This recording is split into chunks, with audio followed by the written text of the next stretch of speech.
And we got to question one another during the debate. And his question to me was this: Frank, my mother was a survivor of the Holocaust. She lived a life full of pain and suffering. Toward the end of her life, somebody offered her the gospel, but she rejected it. Is she in hell right now? I said, wow, that's a tough question to ask in front of a secular audience, right? So I said, Eddie, I don't know where your mother is now. I don't know if she had a deathbed conversion or not. But if she didn't accept Christ before she died, then God is too loving to force her into heaven against her will. You see, the assumption is everybody wants to go to heaven. That's not true. There are people running from Jesus their entire lives. They don't want to be with Jesus. He's in heaven.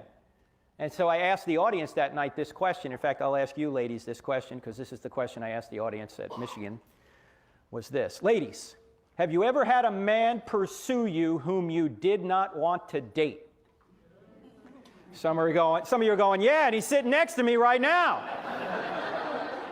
He will not leave me alone.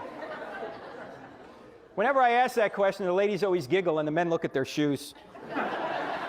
Is she looking at me right now? Well, suppose this man keeps asking this young woman out, and she finally has enough of it, and she says, look, I like you, but only as a... Ladies, why don't you just stick the knife in and turn it? Every man has heard the dreaded friend rejection. Newsflash, men, if you ever hear that, move on. She's not interested. Because if she wasn't... What? Thank you.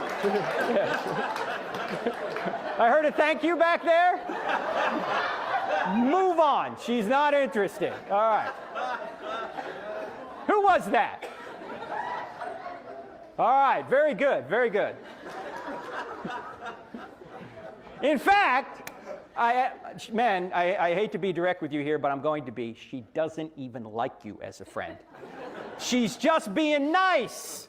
If she did like you, she'd be interested. Now, suppose this doesn't deter him. He continues to pursue. He continues to pursue. He gets to the point where he says, look, I love you so much, I'm going to force you to love me. Ladies, run, screaming from the building. Can he force you to love him? No, love by definition must be freely given. So if he did truly love you, what would he do? He would leave you alone. That's what God does for us. He sends us cards, letters, and flowers. He sends us creation. He sends us conscience. He sends us Christ. He sends us the Bible. He sends us missionaries. He sends us TV broadcasts, radio broadcasts, TV broadcasts if you have DirecTV. He sends us... In some countries, like Muslim countries now, he's appearing to people in dreams and visions because they can't get the gospel, but they want it. Now, if God does all that and we keep saying no, no, no, then God will give us up to our own desires. In fact, Paul even says this in Romans chapter 1. He gives us up to our own desires. He leaves us alone. Now look, if there is a God and there is an afterlife, there's only two possible destinations. You're either going to be with God, that's called heaven, or you're not. You're going to be separated from God, that's called hell.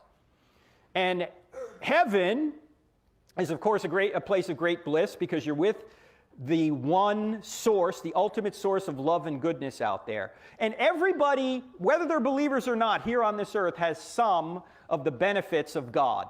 His rain falls on the just and the unjust. His common grace goes out to everybody. Everybody experiences love and relationships and good things and these kind of things. But I want you to imagine a place where there's none of that, where there is no love, there are no relationships, there is no hope, there is no future. There's just stone-cold, narcissistic self-absorption. That's hell. You're separated from the only source of goodness out there. And according to the Bible, particularly if you look at Luke chapter 16, notice Lazarus and the rich man. The rich man's in hell, Hades, and he's not complaining about, I got to get out of here. He just wants Lazarus to serve him and make him feel better. And he doesn't say, I don't deserve being in here. He just says, go tell my brothers about the resurrection.